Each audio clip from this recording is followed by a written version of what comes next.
मैं ये बात आज आपको इसलिए मैं कह रहा हूं मेरे भाई और मेरे बहनों, इसी तरह से एक श्राप होता है जो पीढ़ियों से चलते हुए आता है। श्राप, श्रापित होना, और ये बीमारी से ज्यादा घातक होता है श्राप, क्योंकि ये श्राप के द्वारा आपके जीवन पर ना सिर्फ बीमारी आता है बल्कि शैतान भी आता है। और वो बीमारी, वो शैतान ना केवल वो आपको नष्ट करता है बल्कि आपके आने वाले पीढ़ी को भी नष्ट करने की कोशिश करता है। जैसे बीमारी पीढ़ी दर पीढ़ी आता है, उसी तरह से श्राप भी होता है जो एक पीढ़ी से दूसरी पीढ़ी में ट्रांसफर होता है। अरे ध्यान से सुनना आज के वचन। आप चर्च आते हैं, आप अंगीकार करते हैं अपने पापों का, प्रभु मैं पापी हूं मुझे माफ करिएगा, पास्टर से आप हाथ रखवा कर दुआ भी करवा लेते हैं, घर जाते हैं वैसी के वैसी आपके हालात रहता है। या हो सकता है शैतान यहां छोड़ देता है, रास्ते में आपको फिर से पकड़ लेता है। आपने पाप का अंगीकार किया, आपने प्रभु के दास से प्रार्थना भी करवाया, लेकिन क्या आपने श्राप को तोड़ा? क्या आपने अपनी पीढ़ी के श्राप को अपने जीवन से दूर करने की कोशिश किया? क्या आपने यह प्रार्थना किया कि पिता परमेश्वर, पितरों का जो श्राप है जिसके द्वारा मैं श्रापित हूं, मेरे जिंदगी से, मेरे परिवार से श्राप को दूर कर दीजिएगा। मैं अंगीकार करता हूं, मैं पश्चाताप करता हूं, मुझे श्राप से आजाद कर दीजिए। क्या कभी आपने यह प्रार्थना किया है? बताइए।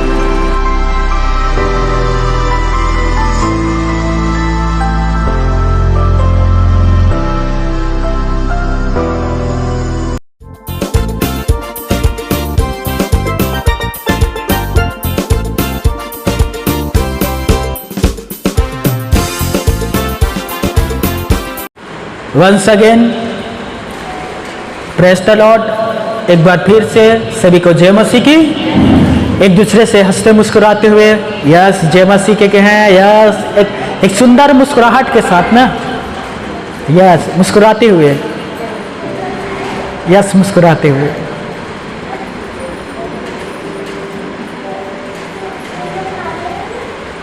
देखो कुछ लोग हंसते हुए जय मसीह,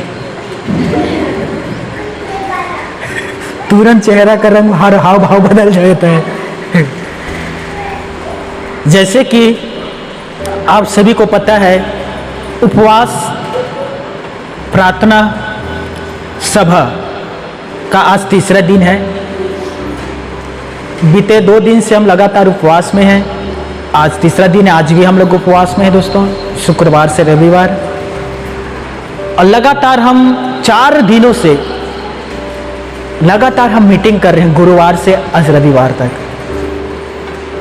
और इन 4 दिनों में परमेश्वर ने मुझे सिखाया और समझाया। दोस्तों ध्यान दीजिएगा, उपवास का एक अर्थ नहीं होता कि हम भूखा रहें और परमेश्वर प्रसन्न हो जाए। उपवास का यह अर्थ नहीं होता कि हम भूख रहकर परमेश्वर को प्रसन्न कर सके। हम भूखा हैं तो परमेश्वर प्रसन्न हो जाएगा हमारे द्वारा, कभी ऐसा नहीं होता। उपवास का अर्थ होता है परमेश्वर के साथ उपासना में रहना, उपासना करना, परमेश्वर के इच्छाओं पर रहना, अधिक से अधिक समय परमेश्वर को देना। तब परमेश्वर पिता हमसे बातें करता है और हमें ईश्वरीय दर्शन देता है। ध्यान दीजिएगा, क्योंकि बहुत सारे चर्चों में विश्वासी लोग भूखा रहते हैं लेकिन उपवास नहीं रखता। उन लोग उपासना नहीं करते, वो ये लोग भूखा रहते हैं। भूखा रहना और उपवास में अंतर है। कितनों का अंतर है? कितना का अंतर है? मैं आपको बताता हूं। ये जो पृथ्वी है ना, पृथ्वी से आकाश का अंतर है, भूखा और उपवास में। क्यों मैं ये कह रहा हूं? ध्यान दीजिएगा, बहुत सारे जो विश्वासी है ना, वो भूख रहते हैं, भूखा रहेंगे लेकिन उपवास नहीं करता। ये कौन लोग हैं मैं आपको बताता हूं। मैं उपवास में हूं, सुबह उठा, 2-4 मिनट 5 मिनट प्रार्थना किया, फिर इधर घूम रही है, उधर घूम रहा है, काम करने के लिए गया है, ड्यूटी में है, शाम को वापस आ रहा है। ध्यान दीजिएगा, 5-10 मिनट प्रार्थना किया, और कहता प्रभु पूरे दिन उपवास था, मुझे आशीष देना। प्रभु कहेगा तो पूरा दिन भूखा था, उपवास कहां था? तू 1 घंटा भी मेरे साथ समय नहीं बिताया। यदि कोई ऐसा उपवास रहने वाला यहां भी है तो आप सभी से मैं कहता हूं, आज ही तुरंत बंद कर दो ऐसा उपवास रखना, आज ही बंद कर दीजिए। यदि आपको दिन के 4 घंटे उसे नहीं दे पा रहे, दिन के 2 घंटा परमेश्वर को नहीं दे पा रहे, तो व्यर्थ है आपको उपवास रहना। हालेलुया। दूसरा, कुछ लोग होते हैं, मेरा टॉपिक कुछ अलग है पर मैं आपको बता देना चाहता हूं कि क्या तीसरा दिन है उपवास का।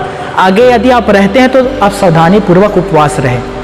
कुछ लोग ऐसे भी होते हैं, उपवास में रहेंगे लेकिन प्रार्थना नहीं करता, बाइबल नहीं पढ़ता, ऐसे भी उपवास व्यर्थ है। यह फल रहित उपवास नहीं है, यह फल लेकर आपके जीवन पर नहीं आएगा। यदि आप उपवास और प्रार्थना नहीं कर रहे हो और बाइबल स्टडी नहीं करते तो व्यर्थ है दोस्तों। मैं क्यों कह रहा हूं? मूसा 40 दिन 40 रात उपवास था। क्या वो अपने तंबू में चुपचाप बैठा था? किसके साथ था वो? हाँ, एस्तर की पुस्तक पढ़ना 3 दिन यहूदी लोग उपवास थे, किसके लिए? परमेश्वर के लिए। योना की पुस्तक पढ़ना, योना नगर 3 दिन उपवास थे, किसके लिए? परमेश्वर के लिए। चलिए अब सबसे बड़ा उदाहरण देता हूं, एग्जाम्पल आपको। यीशु मसीह 40 दिन 40 रात उपवास था, किसके लिए? परमेश्वर के लिए। हालेलुया। हमें उपवास रखना है, परंतु किसके लिए? परमेश्वर के लिए। अब मुझे बताना एक प्रश्न है, क्या उचित है, भूख रहना कि उपवास रखना? इसीलिए कोई कहता ना मैं उपवास हूं और वो समय नहीं देता प्रभु को, तो आप कहना आप भूखे हैं, उपवास नहीं है। और इसके पीछे बहुत सारा कारण है पर समय कमी है दोस्तों। जैसे कि आप सभी को पता है आज महीना का पहला रविवार है। वचन में जाने से पहले हम प्रश्न के जवाब में कुछ समय बिताते हैं। तो बाइबल योद्धाओं, अब सभी रेडी हैं, तैयार हैं? बेसिक प्रश्न से मैं आरंभ करता हूं। फर्स्ट, पहला क्वेश्चन, प्रश्न, जब प्रभु यीशु नर्सरी ने बपतिस्मा लिया तो उसका उम्र कितना था? हाँ, यरदन नदी में प्रभु ने बपतिस्मा लिया। यूहन्ना बपतिस्मा दाता के हाथ से बपतिस्मा लिया। उम्र कितना था प्रभु का? पहले ही प्रश्न में सिट्टी बिट्टी गुल।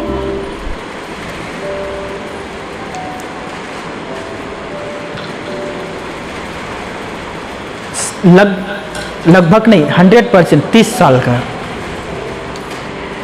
मैं ये इसी को यदि आपसे यह पूछता, यीशु मसीह ने अपना मिनिस्ट्री कब आरंभ किया? तो आप कहते ना 30 साल की, क्योंकि पहले आपने कहा है, पहले मैंने पूछा था, सेम है, बपतिस्मा लेने के बाद उसने मिनिस्ट्री आरंभ किया था। दूसरा, ध्यान दीजिएगा, प्रभु यीशु मसीहा मुर्दों में से जी उठने के बाद कितने दिन और कितने रात दिखाई देता रहा? हाँ, तो खुलकर जवाब दीजिए ना, सुनाई भी तो देना चाहिए। आपका शब्द आपको सुनाई दे रहा है, मेरा कान तक तो नहीं आ रहा है। बताइए कितने दिन कितने रात दिखाई देता रहा? यस, सही जवाब है। ताली बजा कर प्रभु की महिमा करें, जोरदार। खुलकर कहा करें। नेक्स्ट, ध्यान दीजिएगा, प्रभु यीशु पिता परमेश्वर के किस ओर बैठा है? मैं तो इशारा ही कर दिया क्या, किस ओर बैठा है? किस ओर बैठा है? दाहिने ओर। चलिए नेक्स्ट, जिब्राइल स्वर्गदूत पिता परमेश्वर के किस ओर बैठा है? हाँ हाँ हाँ, मैं तो इसे इशारा कर दिया था, तो अब दाहिने ओर कैसे? बताइए, जिब्राइल स्वर्गदूत पिता परमेश्वर के किस ओर बैठा है?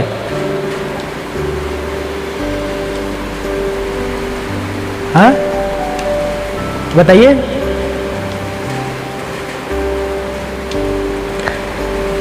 स्वर्गदूत बैठा नहीं है, स्वर्गदूत खड़े रहता है। स्वर्गदूत नहीं बैठता दोस्तों, बाइबल में लिखा है वो परमेश्वर के सामने खड़े रहता है। किसने किससे कहा? तैयार है? आमीन। यस, कुछ लोग के मुंह से निकल रहे।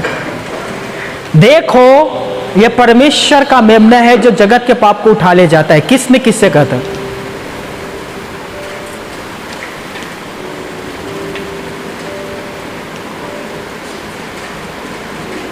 नए नियम से है मेरे भाइयों। देखो यह परमेश्वर का मेमना है जो जगत के पाप को उठा ले जाता है। किसने किससे कहा था? यूहन्ना बपतिस्मा दाता ने किससे कहा था? आधा तक तो पहुंच गए हो, पूरा तो करो। हाँ, यूहन्ना बपतिस्मा दाता ने किससे कहा था प्रदीप? तो फटाफट उत्तर देते हैं ना रोज के प्रश्न में, बताइए। यूहन्ना बपतिस्मा दाता ने अपने चेलों से कहा था कि यह परमेश्वर का मेमना है। यूहन्ना के भी चेले थे ना यीशु के जैसे। नेक्स्ट ध्यान दीजिएगा। तू यरदन नदी में जाकर 7 बार डुबकी मार ले। किसने किससे कहा था? हाँ, पूरा जवाब दीजिए, जल्दी से बताइए, समय कमी है।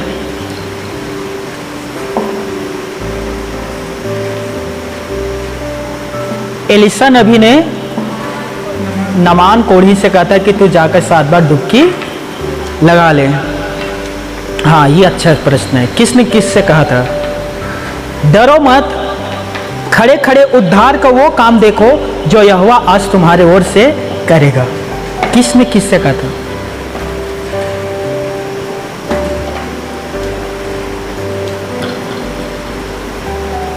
बताइए। हाँ, सही जवाब। ताली बजाकर प्रभु की महिमा करें। हाँ, जवाब दीजिएगा। किसने किससे कहा? उठ, जल्दी कर, कमर बांध, जूते पहनकर चल। कोई व्यक्ति था जो सोया हुआ था, उसके पास आकर कहा, उठ, जल्दी कर, कमर कस, जूते पहन और निकल यहां से। बताइए। कोई व्यक्ति जो सोया हुआ था उसे उठाया था। चलिए आपको और समझने के लिए, वो जेल में था। और बताऊं, इंग्लिश में उसका नाम पीटर है।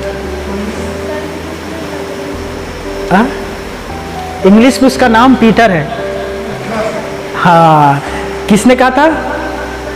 स्वर्गदूत ने, पत्रस से, जब वो जेल के अंदर सोया हुआ था। प्लीज बाइबल पढ़ा करें, नए नियम से है दोस्तों। क्या ये वचन सही सत्य है? धन्य है वे जो हंसते हैं क्योंकि वो शांति पाएंगे। क्या ये वचन सही है? सही क्या है? बहुतों का तो बाइबल भी ओपन हो गया है। अभी नहीं, वो ओपन करना था, मैं जब कहता तब ओपन करना है। क्या ये वचन सही है? धन्य है वे जो हंसते हैं क्योंकि वो शांति पाएंगे। धन्य है वे जो शोक करते हैं, शोक, वो शांति पाएगा। क्या ये वचन सही है? धन्य है, माफ करना, वह परम प्रधान का पुत्र कहलाएगा। प्रभु परमेश्वर उसके पिता इसहाक का सिंहासन उसको देगा। क्या यह वचन सही है? सही क्या है? याकूब का नहीं, हाँ, दाऊद का सिंहासन उसको देगा। आखिरी प्रश्न दोस्तों, और तुरंत जवाब देना है आपको 2 सेकंड के अंदर, नहीं तो 3 सेकंड में मेरा लाठी निकलेगा। फिर हंसना नहीं, मूसा के पास एक लाठी रहा करता था, यीशु के पास भी एक लाठी था। हाँ, मेरे पास भी यह निकलेगा। 2 सेकंड में आपको जवाब देना है। हे पिता इन्हें साफ कर। देख, एक बार ताली बजा के प्रभु की महिमा करो। हालेलुया। 1 सेकंड में जवाब दे दिया। मैं आज का वचन आरंभ करता हूं दोस्तों, ध्यान से सुनिएगा। हम सभी डॉक्टर के पास जाते हैं इलाज करवाने के लिए। डॉक्टर आपसे आपके परिवार का इतिहास कभी ना कभी पूछा होगा। ध्यान दीजिएगा, क्या आपके परिवार पूर्वजों में किसी को एलर्जी था? ध्यान दीजिएगा, क्या किसी को बीपी शुगर था? क्या किसी को कैंसर हुआ था? क्या कोई मानसिक रोग से पीड़ित था? क्या किसी के घुटने में दर्द था? डॉक्टर यह प्रश्न आपसे क्यों पूछता है? सपोज उदाहरण मैं आपको देता हूं, आपके शरीर में खुजली हो रहा है, आप डॉक्टर के पास जाएंगे तो डॉक्टर आपसे पूछेगा आपको ही खुजली है कि आपके माता पिता को भी था? सवाल करता है कि नहीं करता है? डॉक्टर ऐसा प्रश्न क्यों आपसे पूछता है? ऐसा क्यों वो कहता है दोस्तों, बताइए? क्योंकि बहुत सारे जो बीमारियां हैं वो पूर्वजों के द्वारा आता है या पूर्वजों से चलते हुए आता है, पीढ़ी दर पीढ़ी। जैसे मुझे याद है, एक बार एक बहन मेरे पास प्रार्थना के लिए अपने बच्चों को लेकर आया था। मैंने पूछा इस बच्चे के क्या समस्या है। उस बहन ने मुझे बताया कि इस हाई लेवल का शुगर है, मधुमेह है, कुछ ऐसा नाम है ना, जिसमें पेटों में इंजेक्शन रोज का लगाना पड़ता है। तो उस बहन ने बताया कि मेरे पति को भी शुगर है, मुझे भी शुगर है, बच्चों को भी शुगर है। इसीलिए डॉक्टर आपसे पूछता है क्या आपके परिवार में किसी को और ये समस्या है? क्योंकि बहुत सारे जो बीमारी है वो पीढ़ियों से चलते हुए आता है दोस्तों। मैं ये बात आज आपको इसलिए मैं कह रहा हूं मेरे भाइयों और मेरे बहनों, इसी तरह से एक श्राप होता है जो पीढ़ियों से चलते हुए आता है। श्राप, श्रापित होना। और ये बीमारी से ज्यादा घातक होता है श्राप, क्योंकि यह श्राप के द्वारा आपके जीवन पर ना सिर्फ बीमारी आता है बल्कि शैतान भी आता है। और वो बीमारी, वो शैतान ना केवल वो आपको नष्ट करता है बल्कि आपके आने वाले पीढ़ी को भी नष्ट करने की कोशिश करता है। जैसे बीमारी पीढ़ी दर पीढ़ी आता है, उसी तरह से श्राप भी होता है जो एक पीढ़ी से दूसरी पीढ़ी में ट्रांसफर होता है। अरे ध्यान से सुनना आज के वचन। आप चर्च आते हैं, आप अंगीकार करते हैं अपने पापों का, प्रभु मैं पापी हूं मुझे माफ करिएगा, पास्टर से आप हाथ रखवा कर दुआ भी करवा लेते हैं, घर जाते हैं वैसी के वैसी आपके हालात रहता है। या हो सकता है शैतान यहां छोड़ देता है, रास्ते में आपको फिर से पकड़ लेता है। आपने पाप का अंगीकार किया, आपने प्रभु के दास से प्रार्थना भी करवाया, लेकिन क्या आपने श्राप को तोड़ा? क्या आपने अपनी पीढ़ी के श्राप को अपने जीवन से दूर करने की कोशिश किया? क्या आपने यह प्रार्थना किया कि पिता परमेश्वर, पितरों का जो श्राप है जिसके द्वारा मैं श्रापित हूं, मेरे जिंदगी से, मेरे परिवार से श्राप को दूर कर दीजिएगा? मैं अंगीकार करता हूं, मैं पश्चाताप करता हूं, मुझे श्राप से आजाद कर दीजिए। क्या कभी आपने यह प्रार्थना किया है? बताइए। मेरे साथ एक परमेश्वर के वचन निकालिएगा पुराने नियम से, निर्गमन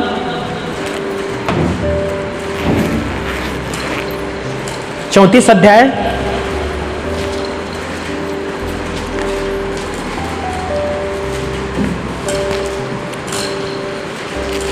6 पद से लेकर 9 पद तक हम देखेंगे।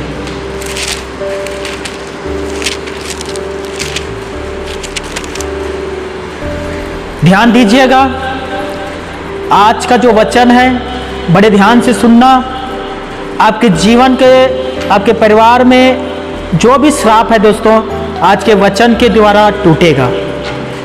मैं आप सबसे कहता हूं, बहुत सारे यहां भी लोग बैठे ना, वो आज भी श्राप के अधीन है। ध्यान से सुन लीजिए, उन श्रापों को अपने परिवार से दूर करना बहुत ही जरूरी है दोस्तों। सभी निकाल लिए। निर्गमन 34 अध्याय 6 पद से लेकर हम 9 पद तक देखेंगे। जिनके पास बाइबल नहीं है वो एक दूसरे को दिखाने की कष्ट करें। हाँ, एक दूसरे को दिखाएं।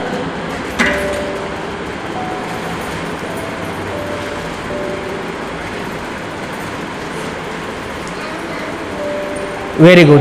देखिए वचन कहता है, यहोवा उसके सामने होकर यो प्रचार करता हुआ चला, यहोवा यहोवा ईश्वर दयालु और अनुग्रहकारी, कोप करने में धीरजवंत और अति करुणामय और सत्य। 7वां पद, हजारों पीढ़ियों तक निरंतर करुणा करने वाला, अधर्म और अपराध और पाप का क्षमा करने वाला है, परंतु दोषी को वो किसी प्रकार निर्दोष ना ठहराएगा।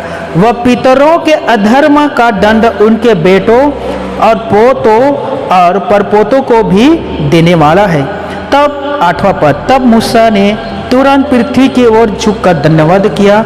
9वां, और उसने कहा, हे प्रभु, यदि तेरा अनुग्रह की दृष्टि मुझ पर हो तो प्रभु हम लोगों के बीच में होकर चले। ये लोग हठीले तो हैं तो भी हमारे अधर्म और पाप को क्षमा कर और हमें अपना निज भाग मानकर ग्रहण कर। पिता परमेश्वर अपने पढ़े गए कलाम पर हम सभी को आशीष देकर आशीषित करे। आमीन। यहां परमेश्वर पिता ने 2 बात कहा गया है और इन 2 बातों पर हमें ध्यान केंद्रित करना है दोस्तों। अपना ध्यान लगाना होगा, ध्यान से सुनिएगा। पहला बात, यदि तुम परमेश्वर के वचन पर चलते हो तो वो तुम्हारे लिए करुणामयी है, वो तुम्हारे पाप अधर्म गुनाहों को क्षमा करने वाला है, अति करुणामयी है वो। लेकिन यदि तुम गुनाहों में जाते हो और गुनाहों के रास्ते में अपने जीवन बिताना शुरू कर देते हैं तो तुम्हारे दंड को वो तुम्हारे बेटों को भी देंगे, बेटों के बाद पोतों को भी देंगे और परपोतों को भी देंगे। परमेश्वर ने यहां साफ शब्दों में कहा गया है कि आपका जो आने वाला पीढ़ी है वो श्रापित हो जाएगा। श्राप आता कैसा है? हेलो, श्राप आता कैसा है? आपको सुनने में सही सही शब्द सुनाई दे रहा है? मैं श्राप के विषय में कह रहा हूं, शराब के विषय में नहीं तो कुछ बहन यहां मीटिंग खत्म होने के बाद कहेगा, यह है भैया जग, इसमें भर कर दे दो शराब, अपने पति को पिलाएंगे। शराब के विषय में नहीं है, श्राप आता कैसा है? मैं आपको एक बाइबल की कहानी बताता हूँ। श्राप आपके जीवन पर कैसे आएगा और पूरा पीढ़ी को कैसे लगता है। एक ही पीढ़ी पर नहीं रहता, वो आने वाले 10 पीढ़ियों तक श्राप रहता है। समझिए कितना खतरनाक है दोस्तों श्रापित होना। आने वाले पूरे 10 पीढ़ी तक वो श्राप रहता है, आने वाले पूरे 10 पीढ़ी को नष्ट करता है श्राप। बाइबल में एक व्यक्ति है, प्रभु का महान भविष्यद्वक्ता, उसका नाम था एलिशा। और एक कोढ़ी से ग्रस्त व्यक्ति नामान कोढ़ी एलिशा के पास आता है। एलिशा कहता है, यरदन नदी में जाकर 7 बार डुबकी लगा ले, तेरा कोढ़ चला जाएगा। नामान कोढ़ी जाता है, 7 बार डुबकी लगाता है, उसका कोढ़ चला जाता है। वो सेनापति था नामान, उसने चांदी सोना बहुमूल्य कपड़ा लेकर आया था एलिशा के लिए। जब उसने देखा कि मेरे शरीर से कोढ़ चला गया, मैं स्वस्थ हो गया, मैं अच्छा हो गया, तब उसने उस सारे भेंट को जो एलिशा के लिए लाया था उसके पास कहता है, स्वामी मेरा भेंट स्वीकार कर लीजिए, क्योंकि मैं अब ने देख लिया कि इजराइल का जो परमेश्वर है वो इजराइलों के साथ रहता है। हालेलुया, बोलो प्रभु यीशु मसीह की। सोना था, चांदी था, बहुमूल्य कपड़ा था दोस्तों। एलिशा ने कहा है, यहोवा के जीवन की मैं सौगंध खाता हूं, मैं तुझसे एक कपड़ा भी नहीं लूंगा। जितना तू भेंट लाया है सबको तू वापस लेकर चला जा, मैं एक भी तुझसे भेंट नहीं लूंगा। नामान जो कोढ़ से शुद्ध हो गया था वो अपनी सवारी में वापस बैठता है, रथों में बैठता है, वो अपने नगर के लिए जा रहा था। उसी समय एलिशा के एक सेवक था जिसका नाम गेहजी था। गेहजी भागता है नामान के पीछे। नामान रथ में जा रहा था, वो एक व्यक्ति को भागते हुए देखकर रथ को रुकवाता है। गेहजी आता है, नामान पूछता है क्या हुआ? गेहजी कहता है, मेरे स्वामी ने भेजा है कि मैं आपसे चांदी, सोना और कपड़ा को लूं। नामान कोढ़ से शुद्ध हुआ था दोस्तों, वो बहुत ज्यादा प्रसन्न था। उसने कहा जितना चाहे उतना ले जा तू। 34 किलो चांदी उसने लिया और बहुमूल्य कपड़ों को ले लिया, लेकर अपने घर में छिपा दिया। ध्यान से सुनना, श्राप कैसे काम करता है। 34 किलो लगभग चांदी, बहुमूल्य कपड़ों को लिया, कपड़े को लेने के बाद अपने घर में छिपा दिया। हो सकता है अपने पत्नी से कहा होगा इसे छिपा कर रख, कोई पूछे तो कुछ ना कहना। अपने बच्चों से कहा होगा ये चांदी है, इसे इस जमीन के नीचे गाड़ दे, कोई भी पूछेगा कुछ ना कहना। अपने घर में सब सामान को रख कर दोस्तों वो वापस एलिशा के पास जाता है। एलिशा प्रार्थना में था। गेहजी पहुंचता है, एलिशा पूछता है तू कहां गया था? गेहजी कहता है स्वामी मैं कहीं नहीं गया था। एलिशा फिर पूछता है तू कहीं तो गया था? गेहजी कहता है मैं कहीं नहीं गया था स्वामी, मैं यही हूं तेरे पास। तब एलिशा ने कहा मुझे वो सारा घटना याद है तूने जो नामान के साथ किया। सुन ले गेहजी, वो नामान का जो कोढ़ था ना, जो चंगा हुआ था कोढ़ से, वो कोढ़ तुझे और तेरे पीढ़ी को मिल गया। और उसी समय वो कोढ़ से ग्रस्त हो गया दोस्तों। ना सिर्फ वो कोढ़ से ग्रस्त हुआ, उसके बाद बेटा, उसकी पत्नी और आने वाले पीढ़ी के ऊपर कोढ़ आ गया दोस्तों। श्राप इस प्रकार से काम करता है। आप में से बहुत सारे लोग क्यों बीमार हैं? आपकी बीमारी क्यों नहीं जा रहा है? आप बीमारी सजात क्यों नहीं हो रहे हो दोस्तों? आपने पाप का अंगीकार किया है, किए कि नहीं किए हैं? जितना पाप आपने किया था सबको परमेश्वर के सामने रख दिए। प्रभु मैं पापी हूं, मुझे माफ कर दीजिए। उन सारे पापों को जो मैंने किया था आपके सामने रखा हूं, मैं पापी हूं, मुझे माफ कर दीजिए। आपने पाप का अंगीकार कर लिया है। दोबारा आपने प्रार्थना की प्रभु मैं बीमार हूं, मुझे चंगा कर दीजिए। फिर आप चंगा क्यों नहीं हो रहे हैं? क्या वो बीमारी आपकी गलती की वजह से आया है कि पीढ़ी की गलती की वजह से आया है? क्या कभी आपने जानने की कोशिश किया है दोस्तों?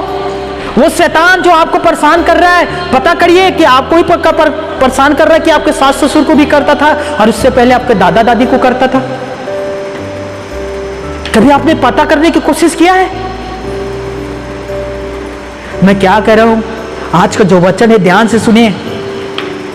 बहुत सारा जो पाप होता है, जो बीमारी होता है ना दोस्तों, वो हमारे गलती की वजह से नहीं आता, पितरों की गलती की वजह से आता है। मैं क्या कह रहा हूं, 10 पीढ़ियों का श्राप लगा रहता है। एक पीढ़ी में नहीं, वो आने वाले 10 पीढ़ी में लगा रहता है।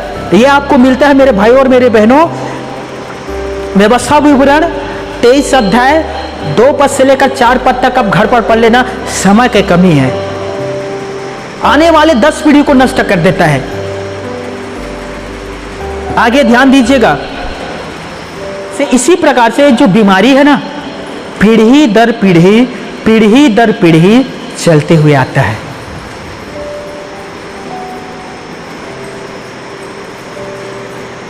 एक भाई हमारे बीच आया करता था, भी शहर कमाने के लिए गया है।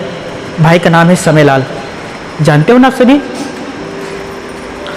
उसने मुझे बताया कि भैया मेरी माँ, उसे दुष्ट आत्मा पकड़ता था, शैतान। बहुत ज़्यादा वो रोया करती थी, बहुत ज़्यादा वो तड़पा करती थी और शैतान उसके शरीर को मरोड़ देता था। और शैतान ने मेरे दादी को, माफ़ करना, मेरी माँ को ना मार दिया।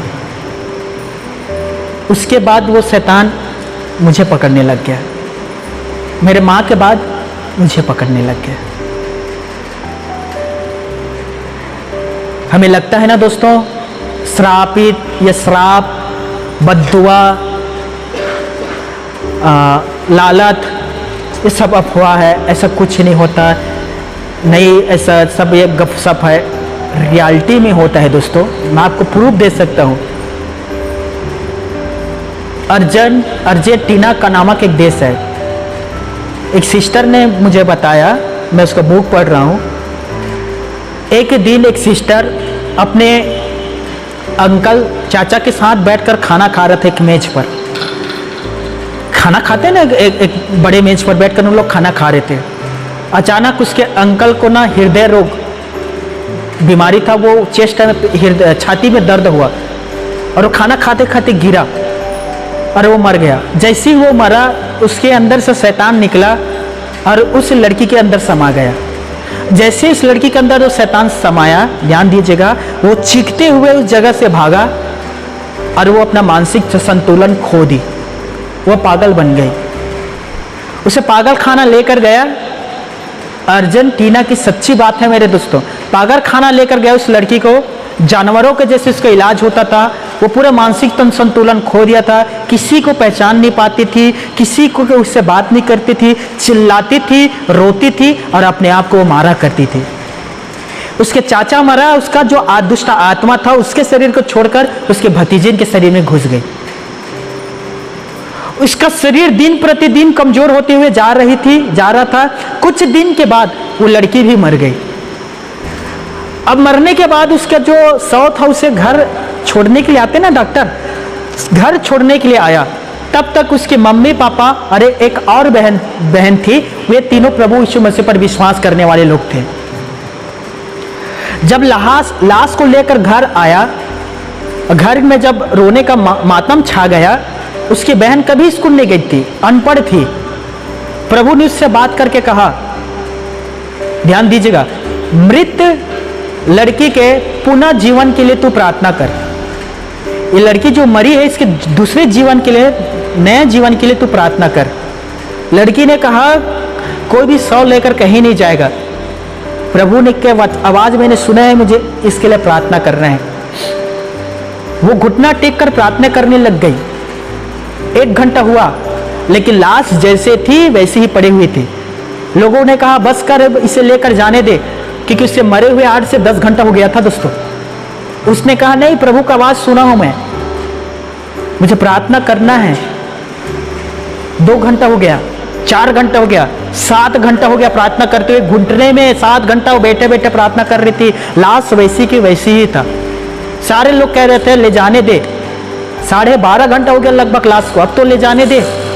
लड़की ने कहा, मैं ले जाने नहीं दूंगा, मैंने प्रभु का आवाज सुना है, पुनः जीवन के लिए प्रार्थना करने के लिए प्रभु ने कहा है। वो प्रार्थना करते गए। 8 घंटा हो गया घुटना में प्रार्थना करते हुए। 8 घंटे के बाद अचानक वो लड़की खांसी और छींकी और उठकर बैठ गई।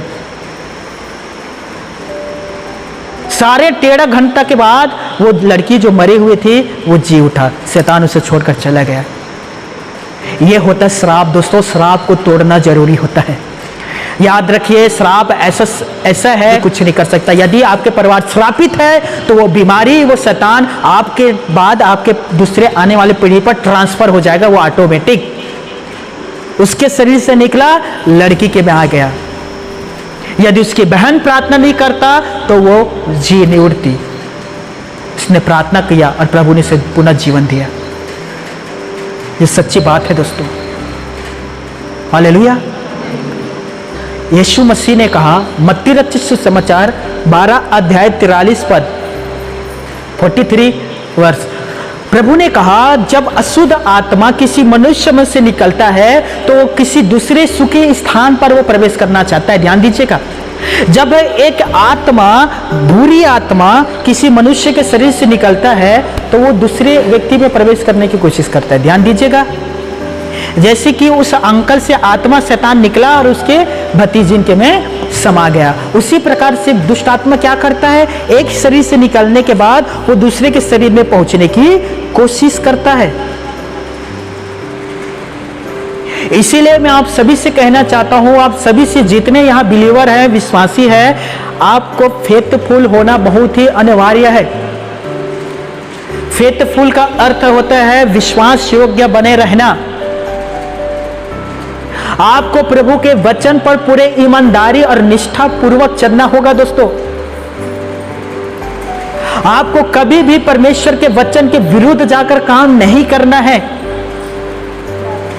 याद रखिए, जहां भी मैं आपको बात बता रहा हूं, पाप कैसे श्राप को लाता है। जब आपसे पाप होगा तो कैसे आप श्रापित बनते हैं। मैं आपको एक उदाहरण और देता हूं बाइबल से। आप सभी सुन पा रहे हैं? सारे सुनने वाले कहें हालेलुया। बाइबल कहता है कि एक दिन अब्राहम एक नगर में गया, वहां का राजा था अबीमेलेक। अबीमेलेक ने अब्राहम की पत्नी सारा को देखा कि बहुत खूबसूरत है, और अब्राहम की पत्नी सारा को अपने पास बुला लिया और उससे शादी करना चाहता था। परमेश्वर पिता ने, ध्यान से सुनिएगा, उसी पल अबीमेलेक से कहा, मैं तेरे पत्नी और तेरे नगर के सारे स्त्रियों को मैं श्राप देता हूं, और सभी स्त्रियों का जो कोख था वो बंद हो गया। कोई भी स्त्री बच्चा नहीं जनती थी दोस्तों। सभी स्त्री सब बांझपन से ग्रसित हो गए। अब समझिए पाप कितना खतरनाक होता है दोस्तों। जो आप आशीष पाते हैं ना मेरे भाइयों, उस आशीष को रोक करो ना, वो आपको सूखा पेड़ के जैसे बना सकते हैं श्राप। सारी स्त्रियों का कोख बंद हो गया दोस्तों, अबीमेलेक राजा के कारण। ठीक है, वो राजा था, इसीलिए सारे नगर के महिला श्रापित हो गए, सबका कोख बंद। गेहजी ने पाप किया, वो और उसके पूरे परिवार में कोड़ आ गया। एलियाजर, उसके बेटों ने गुनाह किया, जवानी अवस्था में सारे लोग मर गए। परमेश्वर ने कहा कोई भी बूढ़ा नहीं हो पाएगा। हमें लगता है ना मेरे भाई और मेरे बहनों की छोटा मोटा गलती, छोटा मोटा गुनाह, झूठ बोलना, गाली देना, मारपीट करना, वेश्यागिरी के काम करना, छिनाल पान के काम करना, ये सब चीज छोटा चीज है परमेश्वर की नजर में। वो तो कृपालु दयालु है, बड़े आसानी से माफ कर देगा। तो आप गलत फहमी पर हो, ऐसा होता नहीं है। श्राप कैसे आपके जीवन पर, माफ करना, पाप कैसे आपके जीवन पर श्राप लेकर आता है और पूरे आने वाले पीढ़ी को नष्ट करता है, मैं आपको बता रहा हूं, ध्यान दीजिएगा। मेरे साथ एक पत्री निकालिए, व्यवस्था विवरण 27 अध्याय,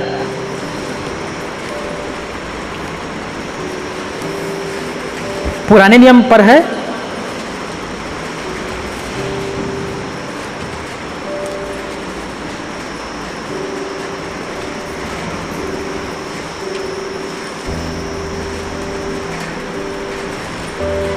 सत्ताईस अध्याय 15 पद से लेकर हम 26 पद तक देखेंगे। अब देखिए एक एक वचन में प्रभु ने क्या कहा दोस्तों। कोई एक पद पर पढ़ सकता है 15 पद को? जोर से श्रापित हो मनुष्य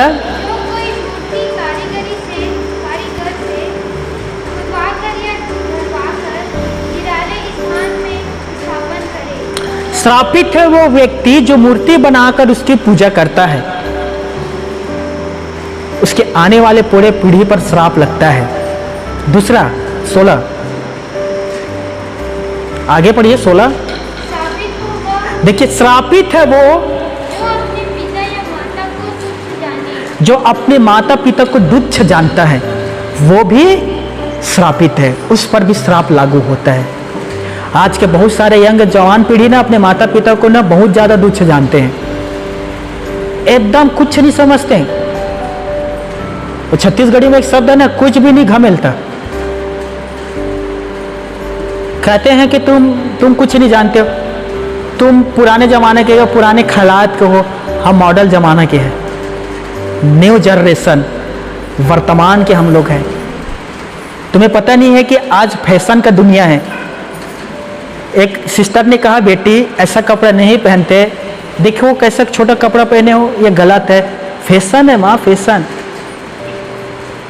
माँ कहता है हम तो कभी ऐसा कपड़ा नहीं पहने। आजकल यही चलता है, आज का ट्रेंड है ये, यही रेल जो रेल का क्या कहते हैं उसे, रेल जिसमें चलता है क्या कहते हैं, पटरी, यही ट्रेंड है, इसी में चलता है आज, पटरी पर ट्रेन, फैशन है आज।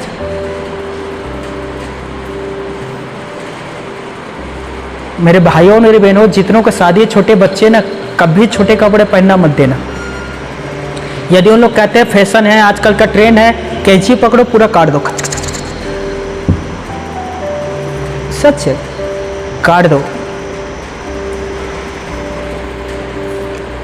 किसी का भी कोई भी ठोकर के कारण नहीं होना चाहिए। और खास करके यंग पीढ़ी ध्यान दीजिए, यदि आप अपने माता पिता को तुच्छ जानते हैं तो आप श्रापित हैं। नीति वचन पर सुलेमान ने कठिन शब्द कहा है, यदि कोई अपने माता की बात को न माने, अपने पिता पर क्रूर दृष्टि करे, तो आकाश के जो पक्षी है उसके आंखों को निकाल कर खा जाएगा। बाप रे बाप, हालेलुया। भैया यहां से जल्दी भागो। पक्षी उसकी आंख को निकाल कर खाया जाएगा यदि आप पिता पर क्रूर दृष्टि डालते हैं। कुछ लोग आंख दिखाते हैं ना दोस्तों, कैसे बड़े बड़े आंख को बटेरते हैं, उल्लू के जैसे बड़े बड़े आंख करते हैं। बेटी एक बाल्टी पानी ला दे, क्या करते हैं ना, बड़े बड़े दृष्टि। इन कोमल हाथों से बाल्टी उठाया नहीं जाएगा। देखो कितना कोमल हाथ है मेरा, उसी हाथ को पकड़कर चूल्हा के अंदर डाल दो, मैं अभी मजबूत करता हूं कि लोहा को भी उठा लेगा। मुझे ना ऐसे बच्चों पर ना, पहला चीज तो नाराजगी जायज है, लेकिन दूसरा ना दया आता है। दया इसलिए कि उस अपने आप को ही मार दिया है। अब देखिएगा, बिस्तर में लेटे लेटे मोबाइल चलाते, मम्मी खाना लाइए, मम्मी भी हाँ बेटी ला रही हूं। माँ बिल्कुल माँ को ना एकदम तुच्छ जानते हैं, ऐसे मानते हैं कि माँ कुछ नहीं है। सोचिए यदि माँ नहीं होता तो आप कहां से आते हैं? यदि आपका माँ आपका पालन पोषण नहीं करता, आप कहीं कचड़े में पड़े रहते हैं। कितनों का मैं सच कहता हूं माँ बाप नहीं होते। मैं अभी न्यूज़पेपर में पेपर आया, मैं उस पेपर में पढ़ रहा था कि एक महिला ने अपने बच्चों को जन्म देने के बाद कुत्तों को आगे फेंक दिया। कुत्ता होता है ना, कुत्ता अभी छोटे छोटे बच्चों को जन्म दिए हैं, उसी के आगे फेंक दिया बच्चों के। और सोचिए इंसान में इंसानियत नहीं था, उस जानवर में इंसानियत था। उसने उस बच्चों को सुरक्षा किया और किसी भी जानवर को काटने नहीं दिया। जैसे वो अपने छोटे पिल्लों को पाल रहा था ना कुत्ता, उसी प्रकार से उस बच्चों को भी सुरक्षित रखा था। सच्ची बात है दोस्तों, छत्तीसगढ़ का। क्या आपके साथ ऐसा किया आपके माँ बाप ने? क्या आपको जन्म देने के बाद फेंक दिया था कचड़े में? आपको नाम दिया, आपको पहचान दिया, आपको बोलने के लिए सिखाया, आपको चलना सिखाया। और आज आप माँ को कहते हैं आप माँ आप कुछ नहीं जानते। जिसने आपको सब कुछ सिखाया आप उससे कहते हैं आप कुछ नहीं जानते। जिसने आपको बोलना सिखाया आप कहते हैं तुम चुप रहो। तुम श्रापित हो, ऐसे करते हो तो यंग पीढ़ी लोगों सुन लीजिए, जो कोई माँ बाप को तुच्छ जानता है वो श्रापित है। आज ही तौबा करे, कान पकड़कर माँ बाप का आदर करे, सम्मान करे। आगे बच्चे, श्रापित वो जो अंधे को मार्ग से भटका दे। श्रापित वो भी है जो अंधे को मार्ग से भटका दे। समय की कमी है, अब उसे लिख लीजिए, घर पर जाकर पढ़ना, वह पूरा श्रापित वचन है दोस्तों। अब देखिए मैं आपको बता रहा हूं, ध्यान दीजिएगा। कोई मुझे एक गिलास पानी देगा? एक गिलास पानी। बाइबल कहता है, ध्यान दीजिएगा, श्राप, माफ करना, पाप कैसे श्राप लाता है। मैं एक बार फिर रिपीट करता हूं, पाप कैसे श्राप लाता है। छोड़ दो ना बहनों, वो ला रहे हैं उधर से, शांत रहो, सुनिए मेरे तरफ ध्यान दीजिए। बिना पानी के भी मैं 1 घंटा जी सकता हूं। हालेलुया। ध्यान दीजिए, पाप कैसे श्राप को लाता है। आप में से सभी ने दाऊद राजा के विषय में पढ़ा होगा। दाऊद पाप किया बेतशेबा के साथ, व्यभिचार, और जैसे ही दाऊद ने व्यभिचार किया उसका जो परिवार था वो श्रापित हो गया। देखिए पाप कैसे श्राप को लाता है। ध्यान दीजिएगा, दाऊद ने व्यभिचार किया, उसका पूरा परिवार श्रापित हो गया। अब देखिए श्राप कैसे काम करता है, पूरा पीढ़ी को नष्ट करता है। दोस्तों, दाऊद का एक बेटा था, उस बेटा का नाम था अबनोन, और दाऊद की एक बेटी थी जिसका नाम था तमार। ये दोनों दाऊद का बेटा और बेटी थे। दाऊद के बहुत सारे पत्नियां थी। एक दिन अबनोन अपने बहन तमार से कहता है कि बहन मैं बीमार हूं, मुझे खाना पकाकर तू खिला दे, रोटियां बना दे, अच्छा अच्छा खाना खिला दे, मुझे बनाकर खाना खिला दे, मैं बीमार हूं। बेचारी बहन तमार सोची कि भाई बीमार है तो खाना खिला देता हूं। वो खाना पकाकर अपने भाई के पास गया, अबनोन के पास, और अबनोन जो था अपनी बहन तमार के साथ व्यभिचार किया। दूसरा सामुएल 13वें अध्याय में लिखा है ये बात। दाऊद ने किसके साथ व्यभिचार किया था? बत्शेबा के साथ। दाऊद के बेटा ने किसके साथ व्यभिचार किया? अपने बहन के साथ। उसका एक बेटा था जिसका नाम था अबशलोम, उसने व्यभिचार किया अपने मां के साथ। अब अबशलोम जो था वो दाऊद का ही बेटा था, उसने अपने मां के साथ व्यभिचार किया। अब देख रहे दोस्तों पाप कैसे परिवार में श्राप लाता है। अब दुनिया में निकल जाइए, अब बड़े में टीवी पर आपने देखे होंगे, पेपर पढ़ लीजिए दोस्तों, कितने सारे ऐसा बाप है जो अपने बेटी के साथ गलत काम करते हैं। कितने सारे ऐसे भाई हैं जो अपने बहन के साथ गलत काम करते हैं। यह पाप है जो परिवार पर श्राप लाता है दोस्तों। इसीलिए मैं आप सबसे कहता हूं, बी केयरफुल, आप सावधान रहा करें। 10 आज्ञा में से एक आज्ञा था कि तू व्यभिचार ना करना, और दाऊद ने क्या किया था? व्यभिचार। और देखिए पूरे परिवार में ना व्यभिचार आ गया। और मैं आपको उदाहरण दूं, परमेश्वर के आज्ञा को ठुकराया किसने? आदम हव्वा ने। अपने आत्मा का हत्या कर दिया आदम हव्वा ने। तो उसके बेटा केन ने क्या किया? अपने भाई हबील का हत्या कर दिया। पूरा परिवार श्रापित बन गया दोस्तों।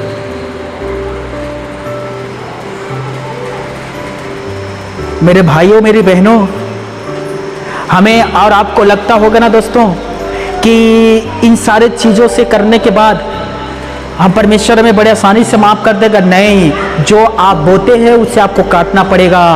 ध्यान दीजिए, आपको 100% काटना पड़ता है। आप खेत में जो फसल बोते हैं उसे काटना पड़ेगा, और उस खेत में दोनों तरह के फसल होता है, अच्छा बीज, बुरा बीज, अच्छी दाखलता, गंदे दाखलता, दोनों को आपको काटना पड़ता है कि नहीं? हाँ, काटते हो कि नहीं काटते हो? ईमानदारी से बताइए। आप अपने शरीर में जो बोओगे उसे काटोगे कि नहीं? अच्छा बीज बोओगे तो अच्छा के फल काटोगे, गंदा बीज बोओगे तो गंदा के फल काटोगे। ना सिर्फ आप काटोगे, आपके आने वाले पीढ़ी को भी काटना पड़ेगा। छत्तीसगढ़ी में कहावत है, आप सभी ने सुना भी होगा, जैसे जैसे माँ बाप तैसे तैसे लड़का, जैसे जैसे घर कुरिया तैसे तैसे फेरका। सुने कि नहीं सुने मेरी बहनों? जैसे माँ बाप होते हैं वैसे ही उनके बच्चे भी होते हैं। एक भाई ने मुझसे कहा, एक भाई ने, जैसी माँ वैसी बेटी। उसने ऐसे कहा, बिल्कुल अपनी माँ की जैसी है ये भी। ना इसके बाद माँ बात मानती है, ना ये बात मानती है। इसके माँ भी नकचेड़ी है, ये भी नकचेड़ी है। जैसे माँ वैसे बेटी। कुछ दिन के बाद वही बहन आकर मेरे पास कहता है, जैसा बाप वैसा बेटा।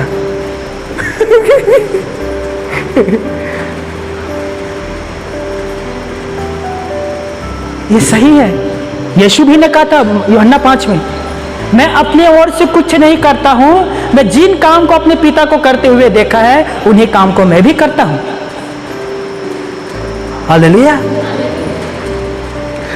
मेरे भाइयों मेरी बहनों, ईमानदारी से बताएं, अब क्या चाहते हैं कि आपके परिवार पर आए, आशीष या श्राप?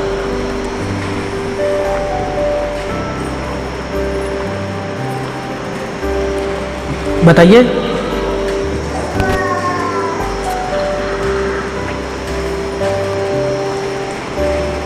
बाइबल पढ़कर देखिए, आधा से ज्यादा जो लोग हैं जो पाप में गिरे हैं, वो सबसे ज्यादा व्यभिचार के कारण गिरे हैं। व्यभिचार के कारण सिमसोन, राजा सुलेमान, राजा दाऊद आदि, आपको और बहुत सारे व्यक्ति मिल जाएंगे जिन लोगों ने व्यभिचार के कारण अपने पूरे परिवार में श्राप लाया। पूरा परिवार श्रापित बन गया। दोस्तों, मैं आपको एक कहानी बताऊं, अब ईमानदारी से ध्यान से सुनोगे, सच्ची बात है दोस्तों। देखिए पाप कैसे श्राप लाता है और कैसे पूरे पीढ़ी को नष्ट करता है, ये सच्ची बात है दोस्तों। उत्तर प्रदेश एक जिला है गोरखपुर, गोरखपुर जिला। 2014 की बात है दोस्तों। एक परिवार में 3 लोग रहा करते थे, सच्ची बात है, ये कहानी नहीं सुनाता मैं दोस्तों आप लोगों को। एक परिवार में 3 लोग थे, माँ बाप और एक बेटी। एक दिन उसका बाप खत्म हो गया, कुछ दिन के बाद माँ भी खत्म हो गई। बेटी अकेली थी, जवान थी बेटी। एक ट्रक ड्राइवर ने उस लड़की से कहा, मैं आपसे शादी करना चाहता हूँ। लड़की तैयार हो गया, दोनों ने शादी किया। 6-7 साल के बाद, माफ करना, या कुछ दिनों के बाद उसका पति भी मर गया। उसके शरीर में कोई बीमारी आया, पूरा शरीर सूख गया और वो मर गया। अब वो विधवा थी, अकेली थी। देखिए पाप कैसे श्राप लाता है, कैसे पीढ़ियों को नष्ट करता है, ध्यान से सुनिएगा। वो महिला अकेली थी, विधवा थी। तो गांव के रोजगार सेवक होता है ना, वो उस महिला के पास जाकर कहता है कि देख, सरकार का बहुत सारे योजना है, यदि तू उसका लाभ उठा सकती है तो उठा ले। राशन कार्ड बनवा ले, तुझे चावल मिलेगा। विधवा पेंशन बना ले, तुझे सरकार से पैसा मिलेगा। तो उस विधवा ने कहा, मेरे पास तो कुछ नहीं है, आप ही बना दो। तो रोजगार सेवक ने कहा कि सरपंच ये काम कर देगा। तो रोजगार सेवक ने उस विधवा को लेकर उस सरपंच के पास गया, और जो विधवा थी बहुत खूबसूरत थी दोस्तों, बहुत ही ज्यादा खूबसूरत थी, और उसकी पूरा चर्चा अगल बगल के गांव में होता था। उस सरपंच के पास रोजगार सेवक ने उस महिला को लेकर गया। सरपंच ने कहा, सब काम तो हो जाएगा, लेकिन इसका पैसा लगेगा। उस विधवा ने कहा, जो जवान थी, खूबसूरत थी, मेरे पास पैसा नहीं है। सरपंच ने कहा, पैसा नहीं है तो तुम अपना शरीर मुझे दे दो। उस बहन ने अपना शरीर दे दी। जब यह बात रोजगार सेवक को पता चला, उसने भी ये किया। उसका जो फाइल था गांव के सचिव के पास गया। सचिव ने कहा, साइन तो कर दूंगा पर पैसा लगेगा। उस विधवा ने कहा, मेरे पास पैसा नहीं है। उस सचिव ने भी उसके साथ गलत काम किया। वो फाइल आगे गया और अधिकारियों के पास, अधिकारियों ने भी उसके साथ गलत किया। जब गांव के अलग व्यक्तियों, बहुत सारे व्यक्तियों को पता चला, तो गांव के बहुत सारे व्यक्तियों ने भी गलत काम किया। कुछ दिन के बाद, 2018 की बात है, 14 में शादी की, 18 की बात है, वो महिला बीमार पड़ी। वो डॉक्टर के पास चेकअप करवाने के लिए गई। चेकअप जब होता है, रिजल्ट आता है HIV एड्स। उस महिला को एड्स था। जैसे बात सरपंच, सचिव, रोजगार सेवक सबको पता चला, सब छाती पीटने लग गए। सरपंच ने कहा रोजगार सेवक से, तूने किसे मेरे पास लाया था जो एड्स से ग्रस्त है, HIV एड्स, इसका इलाज नहीं है। गांव के बहुत सारे लोगों ने, सरपंच ने, सचिव ने, रोजगार सेवक ने, सब ने टेस्ट करवाया। 13 लोग HIV एड्स से ग्रस्त थे। 13 लोग, सरपंच भी, रोजगार सेवक भी, सचिव भी, अधिकारी भी। 13 लोग HIV पॉजिटिव पाया गया दोस्तों। समझ में आ रहा है व्यभिचार कितना खतरनाक है। 13 लोगों की जिंदगी बर्बाद कर दिया। 13 लोगों को परिवार बर्बाद हो गया। बाइबल कहता है, हे व्यभिचारियों, कान खोलकर सुन लीजिए, अपना अपना कान खोलकर सुन लीजिए। जो इस रास्ते में चलते हो ना, अपना कान खोलकर सुन लीजिए। पहला कुरिन्थियों 7वां अध्याय, 1-2 पद, व्यभिचार से बचने के लिए परमेश्वर ने हर एक पुरुष के लिए स्त्री बनाया है और हर एक स्त्री के लिए पुरुष बनाया है। शादी कर लीजिए, परमेश्वर आपको आशीष देगा। लेकिन लोग शॉर्टकट रास्तों को अपनाते हैं, बीमारी लेकर आते हैं, खुद तो मरते हैं, परिवारों को भी मार देते हैं जान से। अब कौन उनके परिवार का देख राख करेगा? 13 लोग तो पॉजिटिव है, कुछ दिन के बाद वो लोग मर जाएंगे, क्या होगा उनका परिवार का? अपने सुख और अपने विलास के कारण अपने परिवार का सत्यानाश कर दिया ना। अब सोचिए, वो उसी सरपंच के जिसके अंदर HIV पॉजिटिव पाया गया, वो ग्रस्त हो गया, वो अपने पत्नी के साथ भी संबंध बनाया होगा, हो सकता है वो भी HIV से ग्रस्त हो, तो खुद तो मर रहा है व्यभिचार करके, साथ में दूसरों को भी मार रहे हैं। इसीलिए 10 आज्ञा में से एक आज्ञा था तू व्यभिचार ना करना, 10वां आज्ञा था कि दूसरे की लालच ना करना, दूसरे की बेटी का, दूसरे की बीवी का लालच ना करना। पर लोग आज क्या करते हैं? दूसरे का लालच करते हैं दोस्तों। और व्यभिचार की जो आत्मा है ना, उस पीढ़ी पर आ जाता है, और व्यभिचार की आत्मा आने के कारण वो पूरा जो पीढ़ी है वो नष्ट होते जाता है दोस्तों। मैं आपको ना सच्ची बात बताता हूं, ध्यान से सुनिएगा, समय की कमी है, बस शॉर्टकट बता रहा हूं। मेरे यहाँ पालतू जानवर है, आप सभी जानते होंगे, एक कुत्ता है मेरे यहाँ, पालतू कुत्ता। उसका नाम नहीं लूंगा, हो सकता है किसी भाई का नाम हो। वो छोटा था, एकदम छोटा था दोस्तों, तब उसे मेरे पास लाया गया। बहुत छोटा था, वो खाना नहीं खा पाता था, वो दूध पीता था। मैं उसे दूध देता था, खिचड़ी खिलाया करता था, बिस्कुट खिलाया करता था। अब यकीन नहीं करोगे, मैं उसे अपने गोद में बैठाया था, वो मेरे गोद में सो जाता था। बहुत प्यारा था, बहुत छोटा गोदल्लू, छोटा से मेरे गोद में वो सो जाता था। मैं उससे शैम्पू में नहलाया करता था, साबुन में रगड़ कर। नहलाने के बाद परफ्यूम छींचता था ताकि वो मस्त अच्छा से रहे, सुगंध दे वो। कभी कभी मैं अपने बिस्तर में उसे सुलाया करता था। वो जो छोटा डॉग है ना, कुत्ता, वो धीरे धीरे बड़े होने लग गया। मैं उसे चिल्लाता था, तू कहाँ है? वो दौड़ते हुए चले आता था और आकर मेरे पैर को ना चाटता था। वो पूछों को अपने हिला कर ना प्यार को वो दिखाता था कि मैं आपसे प्यार करता हूँ। अब वो बड़ा हुआ, जवान, यंग, एकदम बड़ा हो गया। बाहर घूमना आराम किया, गांव के बाहर, घर के बाहर। एक दिन फिर वो उस कुत्ता ने अपने गर्लफ्रेंड को लेकर मेरे पास आया। ध्यान से सुनना, सच्ची बात है दोस्तों, मां गवाह है। और कहा, मैं इससे शादी करने वाला हूं मालिक, इससे मैं शादी करने वाला हूं। मैंने देखा, मैंने कहा, तू किससे शादी करेगा? सिर से लेकर पांव तक पूरा काली है। चलो काली तो चलेगा, शरीर काला है तो चल जाएगा, लेकिन मन की भी काली है। मैंने इसके विषय में सुना है कि ये दूसरे के घर से भोजन चोरी करके खाती है और बिना बात किसी के भी घर डाका डाल देती है। तो कैसे इससे शादी करेगा? इससे तेरा शादी नहीं करूंगा, कुछ और देख, अच्छा वाले देख। ईश्वर तेरे लिए भी कोई जोड़ी बनाया होगा। वो कहना है मैं इसी से शादी करूंगा। मैंने कहा मत कर, छत्तीसगढ़ी भाषा में चोटी है, दूसरे के घर से खाना चुराती है। वो कुत्ता जो हमारे यहाँ का नाराज हो गया।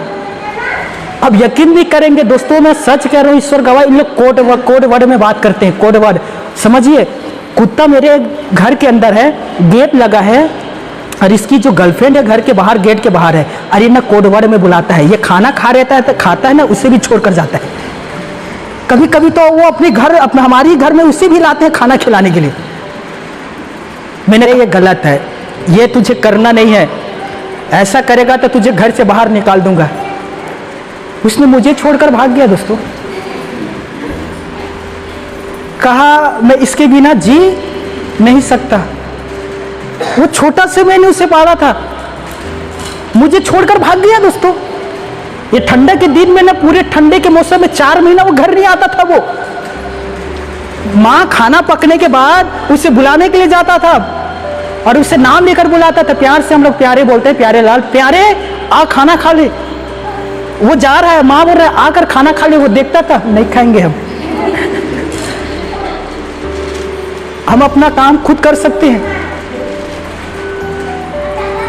और क्या क्या उसके गर्लफ्रेंड ने, वो तो खुद चोरी करती थी, इसे भी चोटा बना दिया।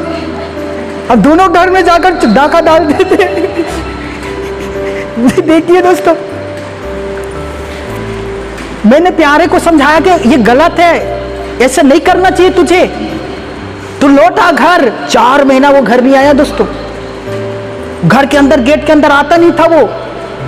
माँ उसे खाने के लिए बुलाता था तो भी नहीं आता था। कुत्तों का सबसे फेवरेट खाना होता है चिकन, चिकन देखकर भी बुलाते थे, आजा आजा आजा। वो कहता था हम नहीं आएंगे, इससे बढ़कर हमारे लिए हमारी गर्लफ्रेंड है। 4 महीने के बाद एक दिन वो आता है, पतला दुबला, बिल्कुल पतला दुबला, हड्डी दिख रहा था उसका, पूरा पीठ में इतना बड़ा बड़ा घाव। अब मुझे पता नहीं कितने सारे कुत्ता मिलकर उसे काटा होगा, पूरा घाव, उससे पीठ भरा हुआ, पतला दुबला, गिरता गारता घर में आया, कहता मालिक बचा ले। मैंने कहा तेरा गर्लफ्रेंड क्या हुआ, धोखा दे दिया। मैं ही अकेला नहीं तो उसके साथ और कितने थे, उनके सारे बॉयफ्रेंड ने मिलकर मुझे काट डाला। मेरे पीठ में पूरा देखो चिन्ह है, और सच में इतना बड़ा बड़ा चिन्ह था, गर्दन से लेकर पूंछ तक पूरा काटा हुआ था उसे। मैंने कहा और जाएगा बाहर, और तिरछा बनेगा, और बात नहीं मानेगा, अब से मैं नहीं जाऊंगा, कभी मैं नहीं जाऊंगा। इतना नालायक था, सोचे अपना खाना छोड़कर वो बुलाता था तो भाग जाता था, और मैं बुलाता था प्यारे इधर आ, नहीं आएंगे। इतना एटीट्यूड था उसके अंदर। जब अधिक भूखा हुआ, हड्डी दिखने लग गया, कुत्तों ने उसे काट डाला, तब आता है। अब हम लोगों ने क्या किया, उसे खाना खिलाया, उसका इलाज किया। और आदि प्लीज मेरी बहन बच्चे को शांत कराइए। यदि आज आप मेरे घर में जाते हैं तो घर के अंदर आपको मिलेगा। 24 घंटा घर से बाहर रहने वाला अब घर के अंदर रहता है, उसका अकल ठिकाना आ गया। हालेलुया। इसका अर्थ है मेरे दोस्तों, कभी भी अपने माँ बाप को धोखा मत देना, याद रख लेना। यदि आप अपने माँ बाप को धोखा दोगे ना, जिंदगी भर आप पछताओगे। ये सच्ची बात था हमारे यहाँ के कुत्ता का, सच्ची बात है दोस्तों। वो पछता कर अभी वापस आए, पूरे 4 महीना वो नहीं आया था घर, वो 4 महीने के बाद वो आया है। और माँ बाप देखिए, माँ बाप का प्यार देखिए, बच्चों को अपना लेते हैं। आज जो कुत्ता घर आया है ना, उसका हड्डी दिख रहा था, मांस आ गया उसमें। कूलर के नीचे, पंखा के नीचे सोता है लात तान कर। पंखा में भैया, कूलर में एकदम ठंडा हवा चाहिए उसे। और अब स्वीकार कर लिए, इंडोनेशिया में होता ना ये कुत्ता, इसे पकाकर खा जाते, वह जिंदा खा जाते हैं। मजाक नहीं, पकाकर वहां खाते हैं कुत्तों को। चीन में होता, खा जाता। किसी दिन लगता है उसे धमकी देना पड़ेगा, शुक्र मना कि तू भारत देश में है। चीन में होता था, तुझे कब कब पकाकर खा जाता। आपके सामने परमेश्वर ने 2 वचन रखा है, व्यवस्था विवरण 27 अध्याय, व्यवस्था विवरण 28 अध्याय। 2 वचन है। एक तरफ परमेश्वर कहता है कि इन सारे कामों को करने से लोग श्रापित होते हैं, वही उसी तरह से दूसरा तरीका है, इन कामों को करने से लोग आशीषित होते हैं। अब किसे चुनना चाहोगे, श्राप या आशीष? परमेश्वर कहता है व्यवस्था विवरण 28 अध्याय में, यदि तू अपने परमेश्वर का सारे आज्ञाओं का पालन करे और तू यदि सारी आज्ञाओं पर तू चलता है, तो याद रख तू धन्य है, तू आशीषित है अपने नगर में, तू आशीषित है अपने घर खेतों में, आशीषित है तेरा बच्चा, तेरे घर के पालतू जानवर, आशीषित है तू और तेरा नगर। हालेलुया। यदि तू मेरे वचन पर चलता है तो आशीष प्राप्त कर रहा है। लेकिन व्यवस्था 27 में हम क्या पढ़ते हैं, श्रापित है वो जो अपने माँ बाप को कुड़कुड़ाते हैं, श्रापित है वो जो मूर्ति पूजा करता है, श्रापित है वो जो दूसरे की बुराई करता है, श्रापित है वो जो परमेश्वर के वचन पर नहीं चलता है, श्रापित है वो जो दूसरे को ठोकर खिलाता है, श्रापित है वो जो दूसरे अंधे को मार्ग नहीं दिखाता है। एक तरफ धन्य वचन, एक तरफ श्रापित वचन, ये दोनों परमेश्वर आपके सामने रखा है दोस्तों। आप किसे चुनोगे बताइए? आप किसे चुनना पसंद करोगे? अभी जैसे कि गर्मी का मौसम है, अभी मार्केट में बहुत ज़्यादा आम आता है। आप आम तोड़ने के लिए गए हैं दोस्तों अपने टोकरी लेकर। अब आम अब तोड़ नहीं रहे क्योंकि बहुत आंधी चला है, इसलिए आम आपको नीचे में ज़मीन में गिरा हुआ मिल रहा है आपको। अब क्या करोगे? दोनों प्रकार का आम है, अच्छा आम, खराब आम, दोनों रहता पेड़ में। आप देख लीजिएगा, अच्छा आम, खराब आम।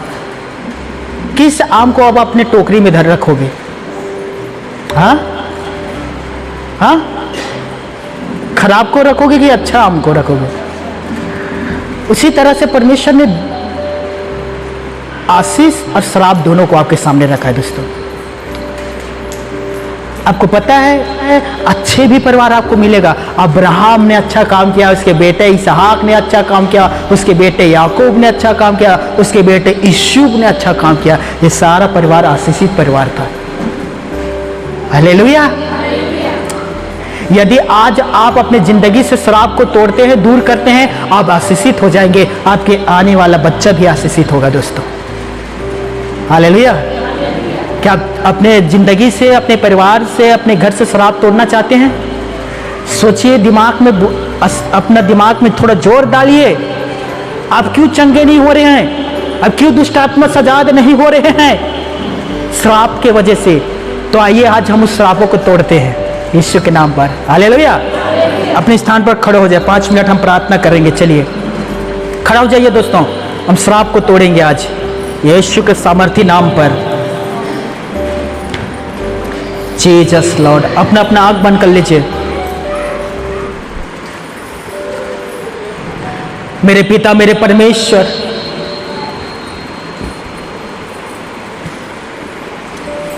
पिता, इन सभी भाई बहन के लिए मैं प्रार्थना करता हूं पिता,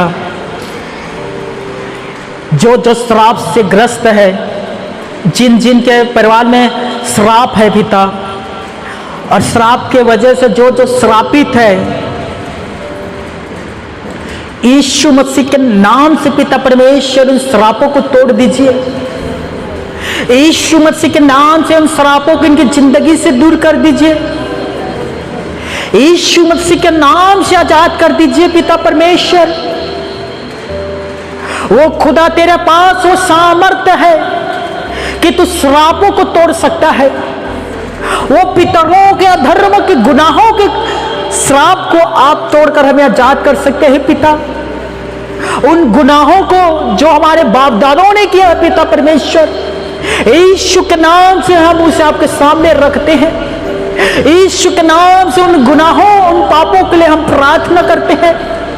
पिता परमेश्वर हमारे परिवार पर दया कीजिए, अपने अनुग्रह की दृष्टि को हमारे परिवार पर लाइए और यीशु मसीह के नाम से हमें क्षमा करिए पिता परमेश्वर। मैं इन भाई बहनों के लिए प्रार्थना करता हूं पिता परमेश्वर, जो पीढ़ियों के वजह से बीमारी से पीड़ित है पिता परमेश्वर, जो पीढ़ियों के वजह से दुष्ट आत्मा से पीड़ित है पिता परमेश्वर, यीशु मसीह के नाम से इनकी बीमारियों को दूर करिए पिता परमेश्वर।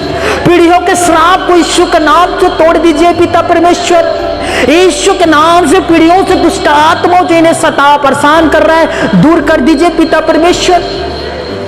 आइए मेरे भाइयों और मेरी बहनों, हम यीशु मसीह के नाम से प्रार्थना करके अपने पिता से कहें कि हमारे पीढ़ियों के श्राप से हमें आजाद करिए। हे हमारे आसमानी पिता,